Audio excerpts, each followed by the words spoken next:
Ciao a tutti, siamo qui nella mia palestra a Napoli, al Vomero. Sono Paolo, maestro di arti marziali.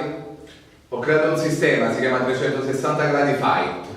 È un sistema che si basa su 3 arti marziali fondamentali. Ok, io sono sempre aiutato dal mio assistente, istruttore Francesco, e si basa su 3 stili di arti marziali che sono quelli del Wing Chun, del Kali filippino e del Brazilian Jiu Jitsu. Il Wing Chun è predominante nel mio stile, fondamentalmente il 70%, perché la sua struttura è così mutevole che praticamente è abbinabile anche a altre arti marziali, ma l'importante è la struttura di base che questo Wing Chun ci dà. Che cos'è il Wing Chun? Molti di voi probabilmente non lo conoscono neanche. È uno stile interno, un Kung Fu cinese che praticamente è stato esportato da quello che tutti quanti conosciamo, Bruce Lee, e attraverso questo Wing Chun noi praticamente può essere usato da qualsiasi persona, in quanto non essendo uno stile esterno, facendo che fa forza contro forza. Questo è uno stile interno che sfrutta la forza dell'avversario e che ha una grande forza esplosiva nell'attacco.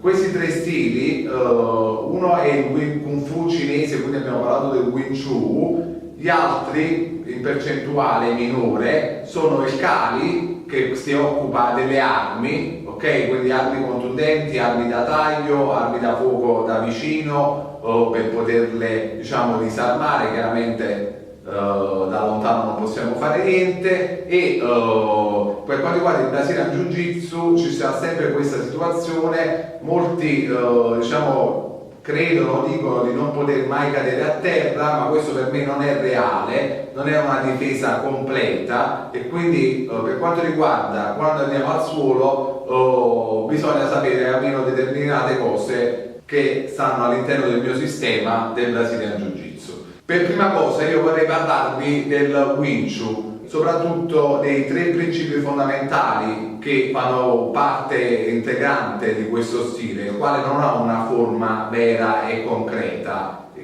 Proprio per questo ho detto muta, in quanto, se vedete, il mio logo è una gocciolina d'acqua, ok? Il Wing Chun si modifica un po' come l'acqua, se la metti in un contenitore assume quella posizione e così noi assumiamo le posizioni attraverso le forze che ci vengono date e le sfruttiamo anche. Adesso a parole è molto difficile, lo andiamo a vedere piano piano in 2 capitoli dove verranno spiegati i 3 principi fondamentali del Wing Chun. Il primo principio è che se la via è libera bisogna avanzare. Il secondo principio è che se la via non è libera mi devo attaccare al mio avversario. Il terzo principio è che se il mio avversario è superiore di forza io devo cedere.